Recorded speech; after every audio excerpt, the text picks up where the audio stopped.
Hey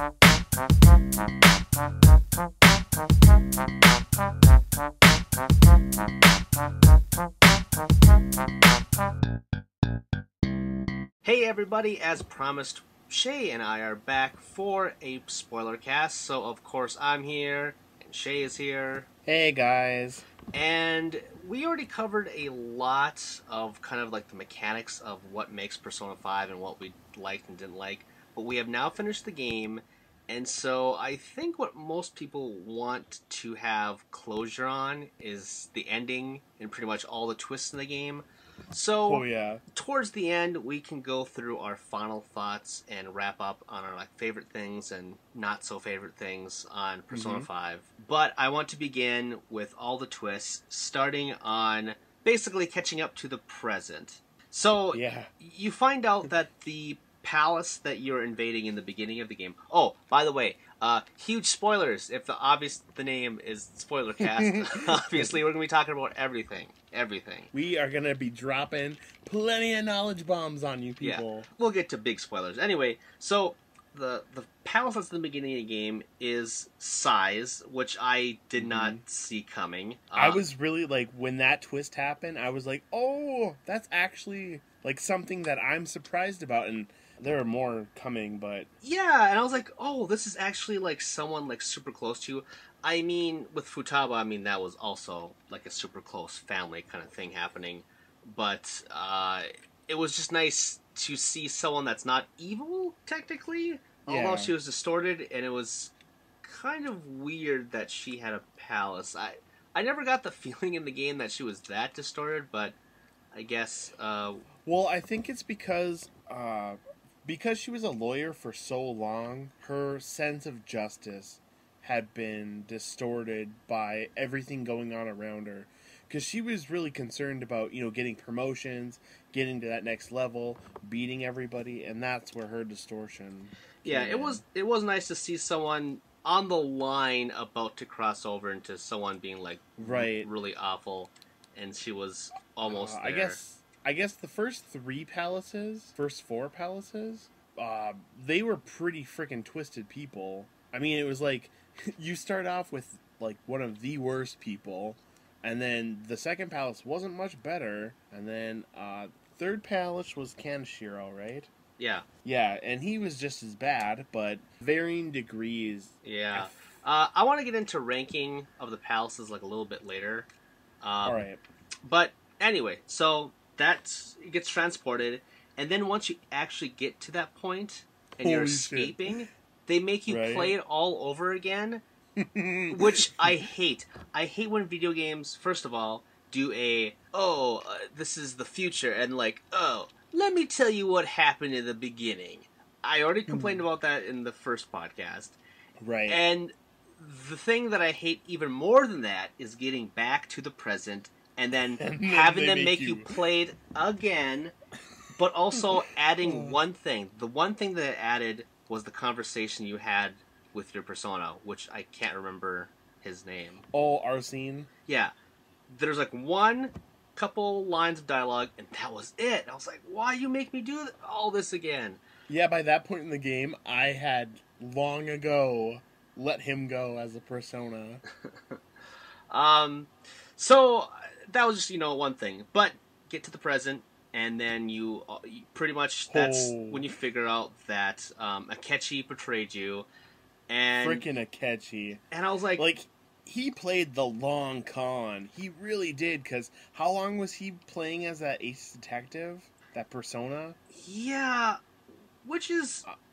There's so many problems I have at this point in the story where there are twists upon twists and super convoluted ways of how we get to these things. So you're caught, Akechi comes in, says, ha ha ha, I got you, whatever, and then and then fucking shoots you in the head. Yeah, but it's obviously that you're not dead, but I couldn't figure out, is he...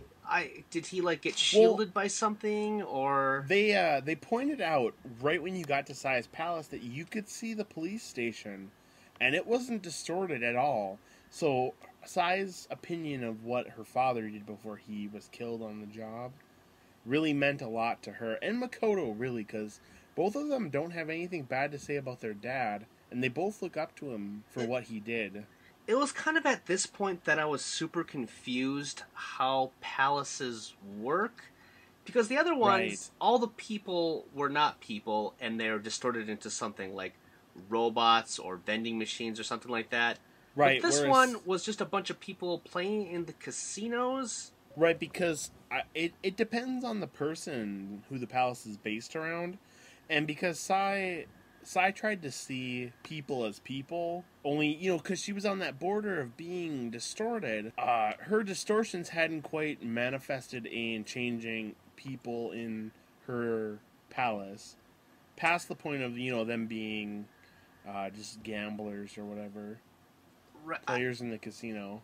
I get that. It's more about the fact of the twist that we're going to talk about right here is you get shot, Right. and then everyone is all sad and fakes being sad, and it's weird. And then they do a twist on you, which is weird how they lead you on. And it turns out that you were in the metaverse at the point because Akechi touched a phone, but I don't understand how he wouldn't know. When Sai shows him the phone, that's when he's flipped to the metaverse. She's right, like, "Oh, is it's this just such and such's phone?" Yeah, it's kind of weird how they present it, but otherwise, I think they wrote themselves into a corner, possibly. I think so. And then okay, so you get shot. The twist is, you trick him into thinking you're dead. And he kills your meta double, which doesn't hurt you. Yeah. Because it only affects you if it's inside your own mind. Yeah, and it's... I suppose I can get that, and then they go back and tell you, oh... Well, here's what really happened. This is what really happened. This is when we first started suspecting him, which I completely forgot about. Which I completely forgot about, but also was like, yeah, I do remember him saying that to something what Mona said, but at the same time, I just assumed that he had some kind of power lurking inside of him or something. I didn't suspect him being evil at that point. Or as soon as they brought up the pancake thing, I was like, oh fuck, he's been playing this long con this whole time. The one part that I got actually suspicious is when he said, "Oh, I saw the masked man shoot." Right?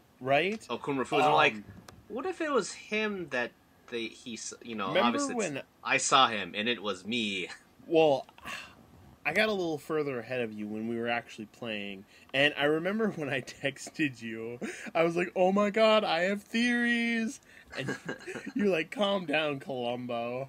Yeah, it's you finished this way ahead of me, and I really really wanted to get this out a lot sooner. But so many things came in between, and I'm so happy that I finally finished the game so we can sit down and talk about this. Right? Because I think as far as personas go, this is probably ranking among my top. Well, there's only tops. 5. Well, I know, but if we're gonna rank the 5 of them, I think 5 is gonna be up there. So he was a detective bad guy, which I was very unhappy about because one, you got to use him in the last palace, and I didn't really use him that much, but I thought oh, okay, he uses different powers that other people have, and I used him a fair amount. He looks pretty cool. I liked how he has a lightsaber and a laser pistol. Right, they just whatever. Let's give him something really ridiculous. Yeah, I was like, oh, that's pretty strange, but what a weird last thing. Well, his persona struck me as weird too. Yeah, his Robin Hood. I was like, okay, I guess I can see that with a justice person. Sure, okay, and I did not see him turning, but there are so many archetypal things that I have a problem with 5 that I just feel like they just reused from 4. The whole... Well, you could say they reused from 3, too. Right. I mean, like 3 is like the beginning of like this new era of Persona, essentially. But just the Yeah. fact that the actual bad guy turned out to be like a detective, again, Oh, right from 4. and I was Oh like, man. oh, you did that again. It's not Right? exactly the same, but still. But whatever. Okay, so he was crazy. And then you were in I hiding. feel like he was a little more explainable why he was nuts. I feel like with the guy from 4, Well, I should have looked up, but I completely forgot. It's been such a long time. But well, anyway, I feel like with Akechi's case, I feel like it was a little more explainable, me too. story wise. Me too. And we will get to that very shortly. All right. Okay, so this changes how you play the game. You're not going to school anymore. They still showed scenes at school and sometimes like warped you through like how the day was going and had that like weird static screen or like, what do you think? And then as a percentage at the bottom, which is like, why are you? This is really pointless. Yeah, why was the gauge still going when nobody believed in you? Everyone thought you were dead. Yeah, it was just super strange. But eventually you make your comeback. You figure out that Shido was actually, the bad guy, which is super obvious. They make Right. that very clear very early on, like around the third palace. And yeah, Right, it's just you like, knew you had to deal with Shido eventually because he was kind of the mastermind behind everything. and I assumed he was going to be it. And Mm-hmm. you get to the ship, which I thought was Oh man, which was an interesting palace. his distortion was probably the biggest and baddest of everyone up to that point. I, A frickin' ship floating around Japan. He uh, was the savior of Japan. I like that palace, I suppose, except for the fact that I really didn't like those mouse puzzles. Oh man, yeah. What the f? You look, I mean, challenging, but frick. you look cute as like the mouses, and the puzzles Yeah. weren't like that hard. It was just like very tedious, as I like told you like in a text or There whatever. were a lot of them. Yeah, but okay, so you fight Shido, and he has 3 Mhm. forms, and I was like, Oh, okay, man. pretty cool. And I beat him, and I'm like, okay, we're gonna do the same thing as always. We're gonna wait for the time to go out, and then there's gonna be a conclusion, and then Bum. and then that happens. Oh, actually, before that, I almost forgot because Akechi. Before you fight Shido, you find out a bunch more about Akechi. First of all, Yeah. he shows his true form, that his power is Loki, which I thought was great. I have to tell you something. That was the Shin Megami Tensei like throwback that they give you because the original bad guy in Shin Megami Tensei, the original final bad guy, is Loki, and his form is identical to the one that Akechi uses in Persona. Well, that's a cool little tidbit for you people out there that may not have known that. So he has 2 personas. So he basically seems to have your power, but right, but just not to the extent that you have it. yeah, and you find out that, oh man, he is fucked up. Okay, so Shido is his father. He's like a bastard. I'm like, oh man, and basically he wants to kill him, right? Mm-hmm. Okay. Yeah, and then you find out that Shido actually wants to kill him too, which is obvious because obviously Shido's like killing everybody. Why would he think that he would be an exception? Right. And then he sacrifices himself to save you guys, which I really liked. But at the same time, I was waiting the rest of the game for him to show back. up and actually make another save and like, oh, actually you guys made a good thing, change of heart.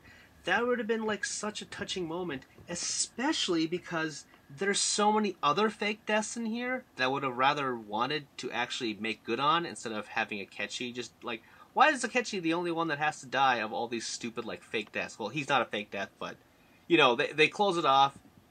You hear like gunshots or fighting, but it's you don't see anything, so it's oblivious. Oh yeah, he's fighting his shadow double. So I was waiting for him to come back, but that didn't happen, which we'll get to. So you fight Shido. He's a super like mega Super Saiyan form, which I thought was kind of funny. Yeah, his forms get crazy. Like the first couple, when he's riding the lion made of people. That was insane. Also, I love that new boss theme. I liked I like yeah. 5 at the very least. I think the soundtrack is amazing. The best, yeah. I think 5 by far has the best soundtrack of all the Personas. Like that, if I had to come away with one thing, that would be the one thing I would say is above all else. It's just like the soundtrack. It's so much variety. It's so good. It does. It has such, yeah, like you said, it has such a great variety. You fight him, and then you're waiting, and then, speaking of fake deaths, you're trying to escape, and then Ryuji's like, I'm going to sacrifice myself and get this boat, which was a weird moment, but I'm like, okay, he's doing the trek thing, and Ryuji really hasn't had a real moment yet, I suppose. No. And then he does that, and they're like, oh no, what happened to Ryuji? Like, oh, we're so sad. Big explosions. A long scene of everyone thinking he's dead, and then he's not. Just stumbles out. Which I thought, like, okay, they could have also saved him for later. It was weird that they did, like, a weird fake death, one of many. And so you're waiting, and obviously you're doing the normal Persona stuff, except for you're not going to school, passing time. And then you get to Shido, and nothing changes, and then you figure out that everyone's so distorted that the metaverse, the underground, what's that called? Oh, right, Mementos. It figures out, like, that's, like, going to be the final dungeon. Which I kind of thought, because they kept on having Mona have those, like, dreams of himself being a shadow form, which I didn't know where they were gonna go with that. So I figured there was gonna be some kind of revelation at the end of Shido, but when you got to the end and there was nothing, I'm like, what's gonna be the final boss? And then it goes on a lot longer than I thought it was gonna go. And yeah, I was very verbal about how I thought Kamoshida made, like, a super bad impression on me. I think this game was bookended by the 2 worst palaces that they could have had. Kamoshida was very hard in the beginning and just, like, a weird place in terms of introducing mechanics, and not just with the palace, but in the beginning, like 6 hours or whatever. And then the actual metaverse deep dungeon, there was weird light block puzzles that I hate in video games, and it came back from Persona 5, and I hated those things. And there was long versions of, like, no save points, which that annoyed me more than anything else. Yeah, and that you couldn't make tools. I'm like, well, if I get unsatisfied, I can just use a Goho M. Oh wait, no, I only have one of these things left, and I can't make any more tools. I can heal, and I can buy stuff, but I can't do anything else. I was like, oh, I wish there was some way for me to do that in this part, but whatever. I made do. It was annoying. It was pretty hard, but I want that in a final dungeon, obviously. So I thought, okay, the metaverse, this will be the last dungeon. But no, there's another dungeon after that. But so you get to the metaverse. You get to the bottom. Midway, you find that, or was it the end? Well, either way, you get to the bottom. There's, like, a massive chalice, and you find out that that's the will of the people's treasure, the Holy Grail thing. And I was like, okay, I'm fighting a cup, and Mona's like, I was somehow born here, and I was like, oh, alright, so you're probably not going to be a human, but maybe you'll turn into a human. Right. And then you go away, and you're like, oh, how are we going to fight this thing? And then you get transported to the Velvet Room. And then there was a twist that I absolutely did not see coming. I guessed it. I guessed it at the very beginning, and I was kind of hoping that I was wrong, but then I found out I was right. And what did you think about this? That Igor wasn't the right Igor because of the voice actor difference, but then they didn't have the voice actor. Yes, been his voice actor. This is the whole.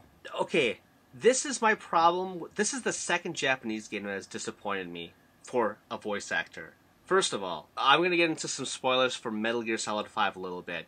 I know you don't care, but people out there might get mad at me. Just telling you a warning right now, on top of Persona 5, I'm going to spoil the ending of Metal Gear Solid 5 right now. Okay, so... Phantom Pain? Phantom Pain, yes. So when they announced that David Hayter was getting replaced as the voice actor by Kiefer Sutherland, I was like, okay, but maybe throughout the game, maybe they'll make good, and David Hayter will make some kind of reprisal because technically you're Big Boss, and I thought, Oh. well, maybe if this bridges the gap between Metal Gear and like the past with Big Boss, I thought like, oh, maybe they'll just have David Hayter be at the end like a little teaser, like, oh, this is me, Solid Snake, different, the voices, and I thought that'd be a really cool thing to do, and it turns out that you're actually. It's so convoluted, I don't have time to really explain it, Shay. But basically, they didn't do that. It turns out that you're actually not Big Boss. You were a soldier in his army, and you were given the likeliness of Big Boss to basically have enemies go after you instead of Big Boss. So at the end, you see the real Big Boss, but it's the same voice actor of Kiefer Sutherland. So I'm like, well, then they didn't pay off, whatever. So with Igor, I'm like, yeah, it was super weird that I had a dark voice. I missed the old voice, obviously, but voice actors change all the time, especially in like Honestly, Persona. It's close enough to his actor from 3 and from 4 that I'm not that upset. And it's probably just a scheduling conflict, but It might have been. I'm not sure because they changed like a lot of voice actors between like so many of the different special editions of like 4. Like Golden changed Chie, and then eventually I think Risa got changed in some of like the other spin-offs, stuff like that. And I know that who's the chair guy, the gay wrestler. Oh, Kanji? Yeah, his voice actor changed.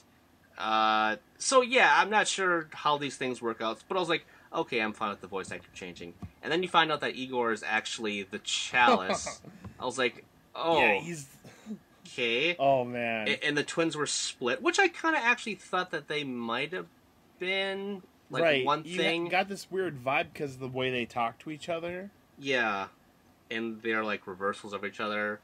Yep. And then the old Igor comes back, but it's not exactly the different, or the right, in quotes, voice actor, but it is a different voice. At least they gave him a different voice. That is, if they're gonna do something like that, at least give him a different voice. At least, yeah. Not have that same, hello, this is the Velvet Room. So, in a roundabout way, I like they at least did that. I just wish they would have been like, it's so strange. Voice acting is a really weird thing, and that has nothing really to do with the whole, the story of Persona 5, really. But it was like it was just a nod that I wish they could have got that other guy back because you're so used to hearing him. Like when you open the thing and you're like, "Hello, welcome to the Velvet Room." Yeah, exactly. But the other guy's slightly higher. I was like, whoa, they went weird with Igor in this one. It's Christian Bale's Batman. Rachel, you're a prisoner now. And the entire so that was Lavenza. weird. I didn't understand that whole thing. Why? Actually, a little bit about Persona. So Persona 2, this is where this kind of matches up. In Persona 2, Nyarlathotep and Philemon, who is the guy that gives you personas in Persona 2, they made a bet that they would choose players to play out this game across the world. And Philemon's players are the Persona cast. Nyarlathotep's player is this guy that has the same name as the main character from 2. That's the only confusing part, but it's very similar because just like with 5, both gods had a player in plays. Get what I mean? I do. The whole game thing, and Angels versus Demons is like a whole thing throughout like Shin Megami Tensei. So I get that. I was just confused why Igor was helping you along. I don't understand what the Massive Challenge's goal was to bring you up. Essentially. I think it was just he wanted to play the part, and he might have been feeding you false information. Or he might have been leading you down a path purposefully harder than what it should have been. Because if you look at Akechi, who was supposed to be your opponent this whole time, Akechi pretty much got the golden path. He got an easy route by being famous and doing all those interviews and stuff. Whereas you had to be sneaking in the shadows and not let people know and, being on probation. It's all we're all pawns in like the angel and demon game, so I guess I can see why he did that. And same with what you kind of just said. I I can see it. It's just I just think that they just kept on putting more and more twists and like elongating this ending. Where I was like, you could have, Right? man, there. Because then you discover that Igor's not Igor, and then you have to go find everybody in the Velvet Room, Which which has was somehow gotten bigger. Yeah, which was also tedious. I was kind of actually waiting this whole time to go through the other cells. I'm like, why is it? There's more cells. Why isn't anybody else here? And then Right? you show everybody the Velvet Room and Igor and that whole stuff, and then Whoa! you get transported to. I wanted to text you. I was like, I wanted to text you and be like, Persona 5 just got all Shin Megami Tensei on me, and that would have been the point when they went to the reality, and then there's like bones and raining blood. I'm like, oh my god. Well, remember, I had like let it slip because I was trying to figure out where you were without asking you directly. Yeah. Have you I was like, seen "Oh, the you angels fought yet? angels yet?" And I was like, oh, I really hope he didn't mean what he said. And like, oh, yep. It actually turns out that there's like another weird thing happening, Right? which Climbing skeletal ladders and is like a fighting angels. huge shift in like the story for me. So the basic premise of what the game was serving to you up to this point was adults are bad. You need to change them to see the error of their ways. And they kind of had a good message. It wasn't exactly... They hit it hard that adults suck. But the message was, you're just trying to save society and stop these bad guys. Yeah. And then it turns boom. into something insane that I really did not want it to go. When you let it sit there, he said, like, the angel, I'm like, please don't be this about angels and demons. And then, yep, that's kind of what it actually is about. And at the end, they kind of shift back again, like, well, looks like these adults are going to be accountable, and we'll get to that. So I thought that you warped to the Bloody City, and I thought, okay, you're just going to walk up and fight the final boss. But no. Nope, it's actually kind dungeon. of a mini dungeon. There is a lot of space in between. Little mini bosses along the way. And again, a save point problem. And right, you get one right at the beginning. Oh, but Lavenza, she heals you if you ask her. Oh yeah, I mean the twins did that too. So I mean, like that was super nice. That Yeah. But actually, at this point, you can't like warp back to like get equipment or anything like that. Which I was like, oh crap! I didn't need anything. But at the same time, you could have. But it's nice to have that option. Yeah, it would have been nice to have that option or whatever. But so it was just like a weird, a false dungeon and then another like false fake out for this other thing, where you find out that Mona is like this super. Oh, Mona is the last vestige of hope for humanity because Igor took the last of his own ability to manipulate things, and he compressed hope into Mona. Which is so bullshit. You know what video game I thought of immediately when that happened? Another Spoilercast we did. What? I Am Setsuna. Oh, oh, with What's Her Nuts? Yeah, with What's Her Nuts, with Frog Girl. Okay, okay, well, spoilers for I Am Setsuna, I guess. Briefly, there's like a Deus Ex Machina in there, and we don't want to get into it here. Yeah, and Mona is essentially that. And then you get up to the Holy Grail, and it turns out the Holy Grail isn't actually a cup. It's the head of a fucking god. Yeah, and then you find like a giant god, which I thought was like a really awesome like final boss. Oh man, that like, I was getting kind of like you. I was getting kind of dogged by the continuous final dungeon.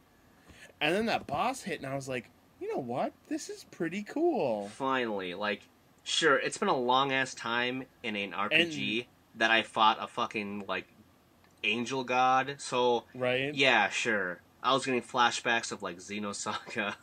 I was getting, I got a vision of, 10 in my head when I first started.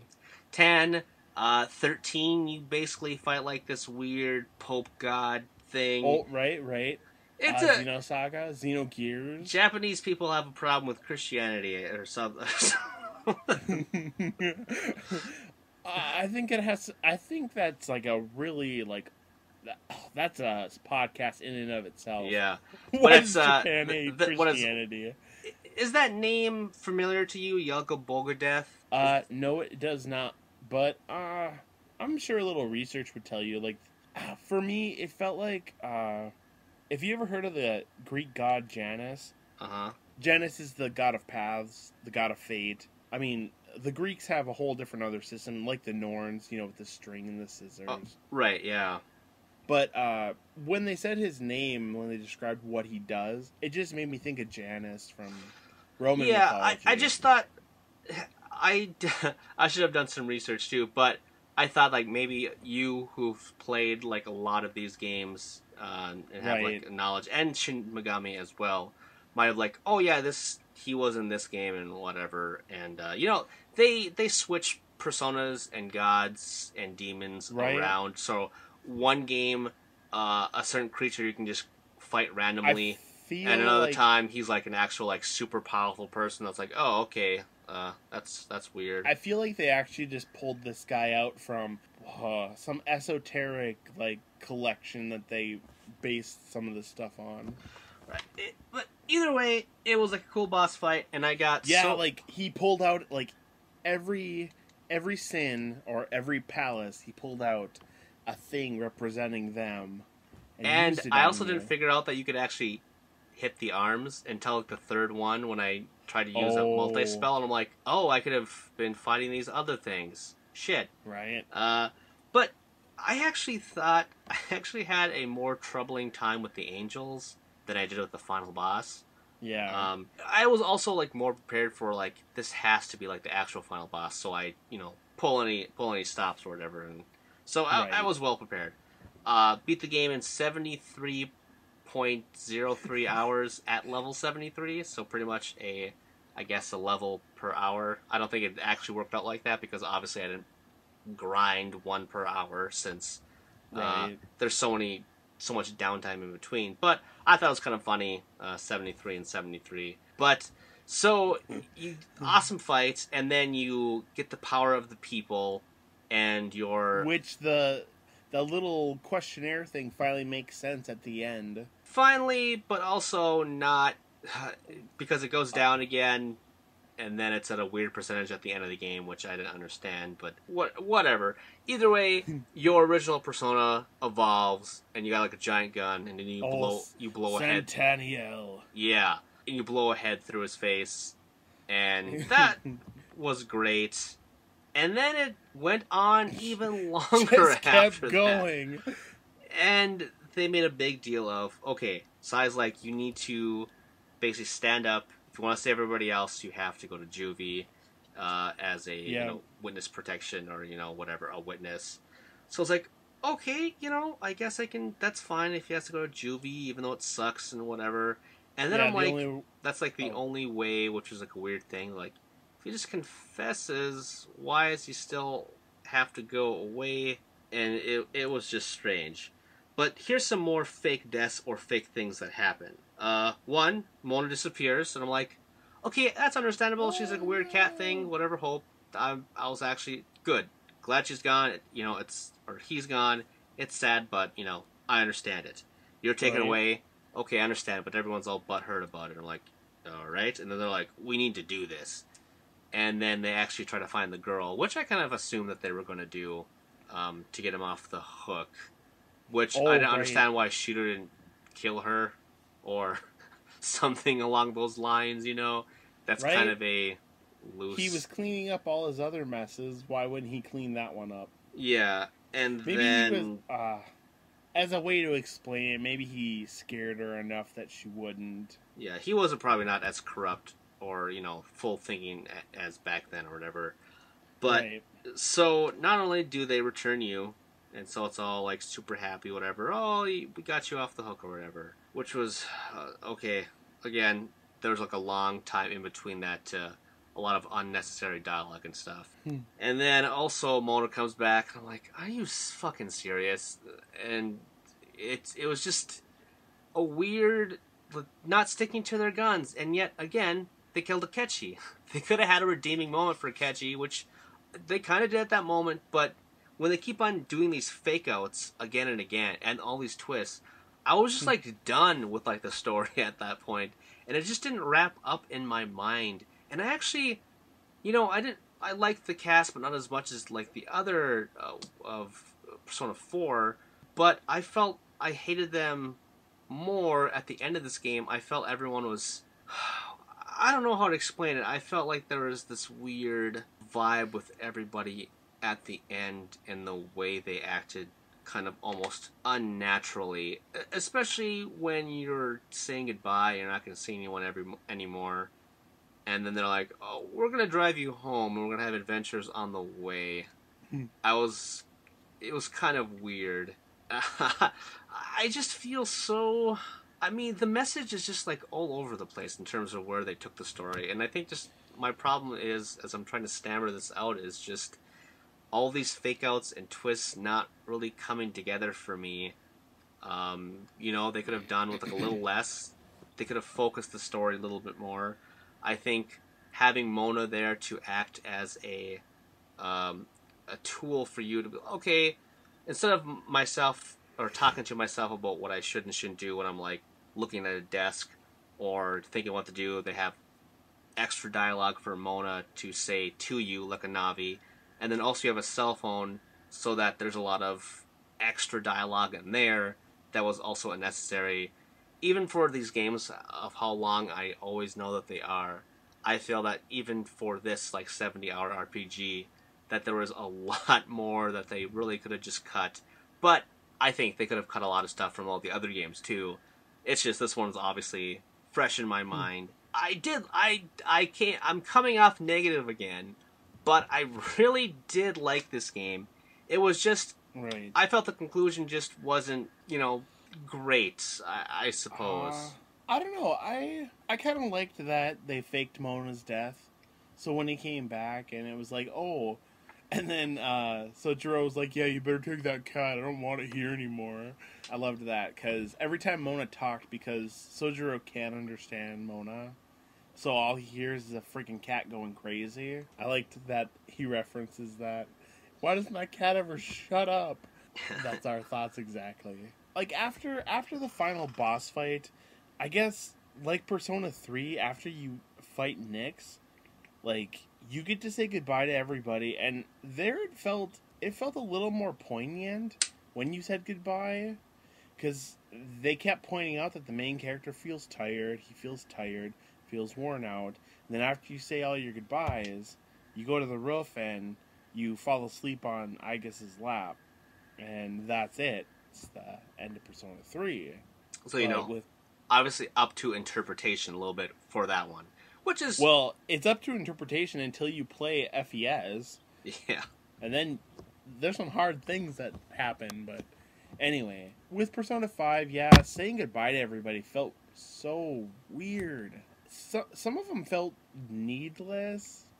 Like the kid at the arcade. I feel like I didn't have to go search him out to say goodbye when you have your goodbyes when you finish their social links. Yeah, it's just... I think we can get into wrapping up with confidence in general, because I just thought that not just the main cast, but everyone in between, I didn't really have any clear like standouts. I never actually wanted to hang out with anybody except for to get these new powers. They kind of super gamified all these things even more than they were before. Of just like, right. Oh, you'll just have a better Arcana power.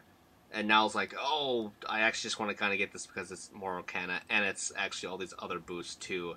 And so there's some people that I ignored, and I actually didn't really...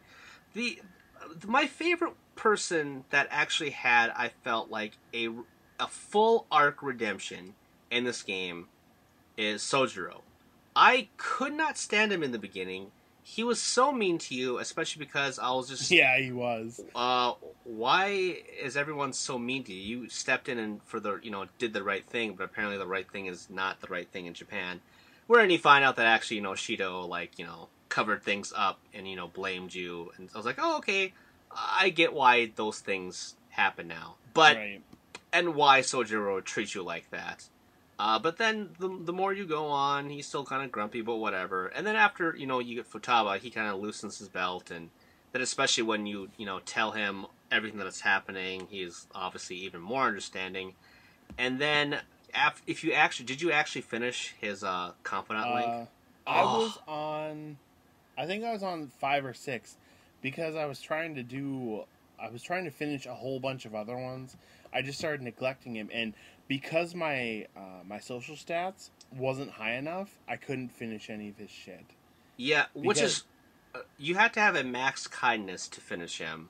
Yeah, but then every single time you hang out with him, you get kindness even after that. So there's like 3 more times where you get kindness even after that, but you need max. So it's like, what's the point of giving kindness after you finish it? There's like a weird thing with a couple of people like that, where you earn stats that you need to add at the end. But I am so glad I finished him on the last day possible to do extra stuff. Aww. And I am so glad he did, because you get to find out everything about him. You get to find out more about like Futaba and his relationship and why he's doing what he's doing, why that weird guy is coming in. And it made me feel like the goodbye with him was just more perfect, especially because... I don't know if this happened for you, because obviously, if you didn't finish it, I didn't get any special goodbye from them. So, you give him your notebook. Did that not happen for you? No, that happened. Oh, okay. So I guess that's just a thing that happens forever. But I was like super touched that he obviously cared a lot for you. But the one thing I have a problem with is, what the fuck relationship does he have with your family to take you in? I was waiting for that the entire time. And I was like, nope, no relation. No, what are your parents doing? What do they think about this whole situation? That you're going to juvie? That did they not believe you what you did? He's a friend of the family. That's all you're ever told. It's so vague, and I guess it's okay when it's like your uncle. But like in 4, how it's your uncle that you go and live with. It's actual family. Even if it was just like a friend of the family, that's fine, but I wish they would have just gone into it more. I feel like we might be missing something as a cultural reference, because I can think of a handful of Japanese shows where the main character goes to live with people that were just like friends of parents that weren't actual relations, but they're treated as such. Or they're very distant relations. I guess if it's like the Batman Robin thing, that you're a ward, no one wants you, so that you just need to be taken in by somebody, I suppose. But I don't know why Sojiro is like an upstanding guy where they send him to him. Yeah, like for most of the beginning of the game, I just got the feeling that he was an old ladies' man that didn't have time for you. And he was gross, and then you find out like all the girl talk. It was actually to Futaba. I was like, well, that's nice. He's such a I just like the whole arc with him, and cooking curry, making the shop, and I just felt like there was a whole redeeming arc to him. Everybody else, I didn't feel that. Oh well, I should say that Ryuji, I didn't feel like there was any kind of redeeming arc for him. He just mostly talked about racing and running and getting back.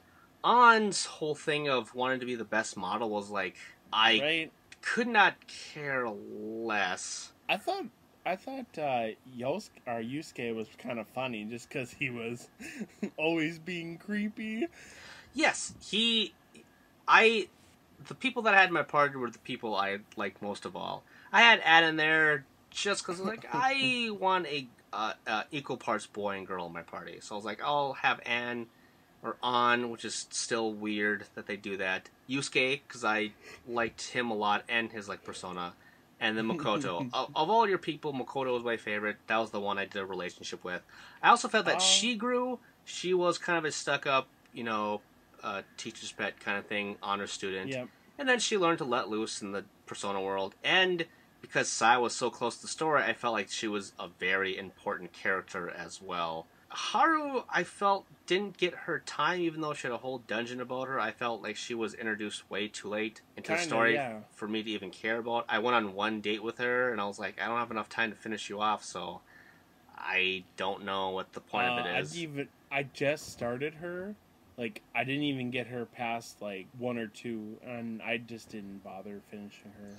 It was, Haru felt like it really did feel like she came in too late to put in time. yeah, and Futaba, I liked her arc. Like, her palace was my favorite, and how that whole thing went down. But I Yeah, didn't like her as a person hanging out. I didn't feel like there was. I liked Futaba. I thought she was funny. I felt like I felt she was like a meme or internet culture like personified, Yeah, which pretty is much. which is kind of weird, or like stereotypical personify, which was like kind of weird.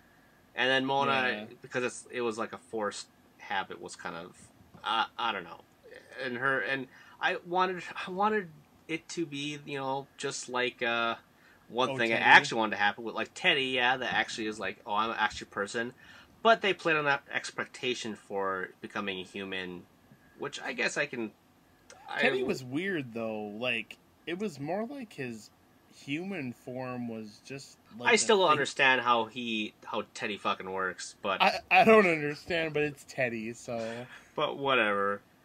But like actually, all the other confidants, I didn't really have much. I mean, uh everyone had like some like good arcs. The people that I didn't like really at all was, yeah, Shinya. Like that kid, I felt like he was also introduced like way too oh late, yeah. and he's just a kid that His arc's cusses. kind of weak anyway. Yeah, It's mostly about his mom. it was weird, and I didn't like Ichiko. I thought her news thing was kind of weird, and then Oh yeah. I didn't like Chihaya, the Oh, the the fortune teller. the Oracle. Uh, Everyone else, I thought. Oh, and I, Hifumi. I didn't like Hifumi either. That was. oh, I liked her because I didn't like that you had to go to the church, but she was hilarious when she's playing Go and she takes on that other persona. Like not a persona as in like having abilities, but Well, in that same sense, she was a lot like Makoto. Actually, yeah. she had like a different side to her. I was like, also maybe a little unnecessary. Everyone else I thought was fine, but nothing that was like, oh, I can't wait to find out exactly what you're all about or whatever. Right? It's kind of like when I finally unlocked the gun shop guy. I did like 3 levels of him, and then I was like, yeah, I don't have I made time it for like you. halfway through his, and you find out what he's doing with like the Yakuza and stuff, and Yeah. his kid that he was awarded as well, which is also kind of exactly what happened with Sojiro. And like I think there's a lot of cultural things that maybe just not grasping or whatever. Um, and then yeah, there's obviously all the extra people with like all the dungeon people and stuff like that. What about you? I don't know, what are your feelings overall on like all those characters? um, mo- a few of the confidants are pretty cool. Most of them, uh, I don't know. It really depends. I wish I would have finished the party, like the people in your party. I wish I would have finished them all. I feel like that's a little more important. I finished everyone except for, well, I finished my main party, which is the one I wanted for sure, because Right. I wanted them to have their final personas in like the final fight. So I finished on Futaba, Makoto, and Yusuke, and that, technically more Oh, Morgana as Morgana. well, Yeah. because you're forced to. Right. And I also finished Ryuji. So actually, technically, the only one I didn't finish was Haru. But Hmm. I finished everybody else. Just, coincident. I mean, Mona's obviously forced, and Akechi is also like forced, but also weird that you have a thing in general, and that you also Right. have like a relationship with Sai as well. Yeah. It's like strange. There was a lot of like forced personas in this one, which is maybe, yeah. I think it's just like a lot of trying to do too much. I think, and with trying to do too much, and pacing is probably like my overall. Pacing's probably the biggest issue with this game. Yeah, it's But strange, but Again, you could say that with a lot of Personas or whatever. Right. You could say that about a lot of JRPGs in general. Like, Yeah, Xenosaga had a bad habit of trying to do too much at the end of every game. at the very least, all the scenes that had actual voice acting was stuff that was necessary. Where I skipped a lot of, if they weren't actually voice acted, I skipped through them because like you're just saying the exact same thing that you said before, kind of. But I mean, at that point, why even have that stuff in there? And there's Right. even important parts in the game where I thought, why isn't there voice acting? And then it cuts to another scene and there is voice acting. It cuts to another part where there's just dialogue, and it was just a weird balance in between. It was almost as if they thought this was going to be Final Fantasy, where this might be our last one, so let's jam a lot of stuff in here, but also not change enough for what we're adding. I got some comments in the last Spoilercast I did that I came off super negative, and I'm just, I guess, trying to balance out my thoughts. I'm going to have an actual a view, a narrowed view of exactly what I think about Persona 5. I think I am going to write a actual review so that I can get my thoughts out without having to, go around in circles and really solidify exactly what parts I liked and what parts, I didn't like. But I also just like talking off the cuff with you as well, because this is one of our most anticipated games of this year. Right. So, did you start the New Game Plus just to see what you'd get? I did not. You told me exactly what you get, and I'm like, oh, that's cool. Yeah. And I started to play it. I got to the first save point, and I'm like, I want to do a whole a 1 year Right. later thing with this. So I think I'm actually gonna wait to play that until I actually get closer. I decided to wait to. I got to the first save point. And I was like, you know what? Because then it's not going to be fresh in my mind anymore. Where this time, Right. it actually will, and it'll go a lot faster too, because you can pretty much fast forward through a lot of that stuff. Right? And plus, like, as long as you have an arcana that matches the person you're talking to, everything you say is doubled. Which is great. I think Persona New Game Plus is an amazing feature that all RPGs should have. But I feel also, like they didn't do that with 4. I feel like that would have benefited 4 a lot too, especially with a lot of your other social links that the Vita version did. So the original version did not. Oh, well, I don't know. I never beat the one on the PS2, but I don't remember them saying that in the beginning of New Game Plus. All right. Well, whatever then. Either way, New Game Plus is great. Yeah. And you know what? Maybe in between now and then, a Vita version will actually maybe a couple of years. And I saw some art online that people scribbled what a female version of the main character looked like, and it looks awesome. I was like, ooh, maybe I would. But then again, there's not a lot of guys that I would want to get with. They didn't give you a female version of 4's main character. No, which I'm actually glad that they stopped that with 3, because that right? has a weird canonical thing that in my mind that I was like It's not okay with a little bit. It's kind of like Mass Effect. But I guess, giving player choice in the sexes, and well, I'm a girl playing this game and I don't want to sex up girls, so I want to do boys, but I can't be gay, so it's weird. Give me the option to be a girl and fuck guys. Except, wasn't it in Persona 3 PSP? They made the girl way harder than if you'd played as the guy. I guess 3 is a whole weird thing in general, because it was the original, and then they had like the Fez expansion, and then the PSP one was also like another kind of expansion because of like that, changing the entire game. Not the entire game, but how things worked with like a female character. So right. That was like a weird experiment. I mean, 3 was a giant experiment in general for the Persona series, and because you beat 3 on the PSP, right? And you didn't get any of the FES stuff. No, that stuff was cut out. See, that made me sad, because the festival stuff was pretty cool. I mean, technically 4 did get expansions, but there was just like a bunch of insane spin-offs. But they were also canonical except for the 3 and 4 crossover. Oh, Q. Yeah. I guess we should wrap this up. We've been going for Right. a while. I had some other points, but I think we pretty much kind of covered everything. I guess I said my favorite palace was the desert. What was your favorite one? Man, it's a toss-up. I really liked the desert, but I really liked the burger guys. The spaceship and, like, floating in zero G and fighting Darth Vader. Yeah. Yeah.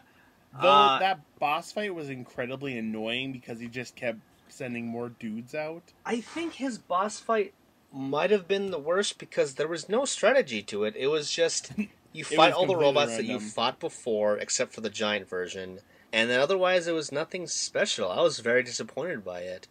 Like I said, Kamoshida's Palace didn't like, but that boss battle was, it introduced that boss battle was the tactics amazing. for everything. Yeah, just for setting everything up.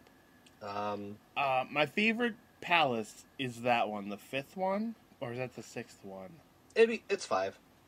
All right, my favorite palace is that one. My favorite boss fight, I'd have to probably say Shido. Even though Shido was the one that frustrated me the most, I think I liked fighting him the best. He did that. Or him or Sai, I guess. Sai was... I forgot about actually that you had to fight her. The roulette sucked. The roulette friggin' sucked, but when she powered up... That felt the most gimmicky out of a lot of the stuff. The fucking roulette. Yeah, and also that she didn't... Well, I guess she actually transformed. I forgot about that. Yeah, I liked how the boss fights had, like, some kind of tactics to them. That was, like, a neat little thing to introduce to make them. But essentially, they were basically just, like, HP sponges. Most of them didn't really have weaknesses, and you just kind of had to, rail on them. Right, you just had to keep going. Yeah. And except for, like, the one strategy to help you figure out that, oh, this will help you out a little bit, but that's only to defeat them. It wasn't like, I mean, you have to do, most of them you kind of had to do, I guess, to some extent, although I guess not every single one, but, No. What's your worst, what's the worst palace?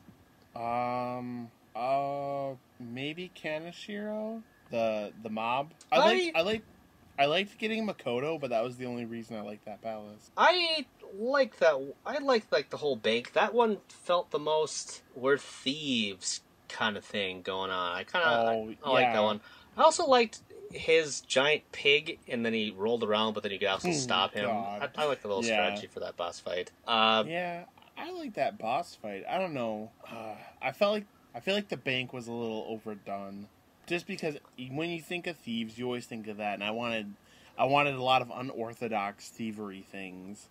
Though then again, the ship was kind of had kind of every palace up to that point in it.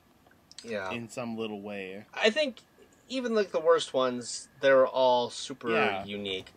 The one that I think the worst for me, I said that Kamoshida was like a bad starting point. But the palace itself I didn't have a problem with. It was cool. But I think the last two dungeons of the city and the mementos going deep they weren't inspired at all. They just felt like just final dungeons in any video game. Right. Or any RPG, I guess. You know what? Yeah, the end of Mementos and the city of Blood and Bones. Yeah, I think that was my least favorite part, but I was on such an adrenaline rush of knowing that this was it. I feel like I really rushed through the last part of that game. Oh, I did too, because I was hoping like this is going to be... Because I asked you, because I wanted to be prepared in terms of when I should stop talking to people, and you said, I don't want to give anything away, but at least December 24th. I'm like, okay, so Shido is going to be the last palace, and I'm like, oh god, no. That's why I didn't want to give anything away, because obviously it would give a lot away, but... Right. So I did play through a lot in like a big marathon, and then it kept on going, and then I was like, oh, there's a whole other palace here. I guess I'll finish this tomorrow, and then I get to it. And I did finish it the next day, but in a lot longer session than I thought it was going to take me, because I had to go through 2 different dungeons and a ton of boss fights, and yeah. Right? I was the most upset that there was such a sparingly small amount of fucking save points. Yeah, that's like, having no save points doesn't make the game any harder. I mean, it does, but it's more annoying. Like, right? What would be the harm in giving you a save point other than punishing your player and losing progress if they die? Only if your main character dies, which is, I've also complained about in the Lost podcast too, that is something that really needs to change in the next one, because that is really ridiculous and really unfair. Well, in 1 and 2, if the main character died, I mean, you had everyone else. Then they didn't have this end game crap that started with 3. Oh, so you could But in 1 and 2, everybody could have as many personas as they wanted. I think the maximum amount was like 6 or 8. Well, but everybody could have multiple personas, which made it very more of a Pokemon kind of game, where you just had to... You had arcana that your characters were good with and ones that they were bad with. So you had to find the right group or the right combinations of synergy. I mean, in a way, I can understand Pros and cons. Having the main character die and having that's it. But at the same time, other people die and you can revive them. So why can't you be revived? It's just a weird video gamey thing. Right. It well, did feel weird. We could talk about the pros and cons like all day long. Yeah. But I think we've hashed this out to death. And congratulations overall thoughts? on beating 5. I still think it's one of my favorite. Like, thinking more about those final 2 dungeons, I feel like just like with that one dungeon in 15, it could have been done a little differently, a little easier. Yeah. But all in all, I come out with a very positive experience. And when you summon Sataniel for the first time, or for that final like moment of the last boss fight, I was like, no freaking way! And it's those moments that you really live for in these games. Those shock moments, and you get so excited because this is what you've been waiting for. And I would have been so much higher on the ending if it just didn't go on and on and on after that, because I was super high after that boss fight. I'm like, this boss fight's amazing. The final blow is super amazing. Even all the convoluted stuff with all those twists, I'm letting go because I'm finished the game, and this is great. And then I kept on going in my... remember to say goodbye to everybody. Yeah, twice. Because Right.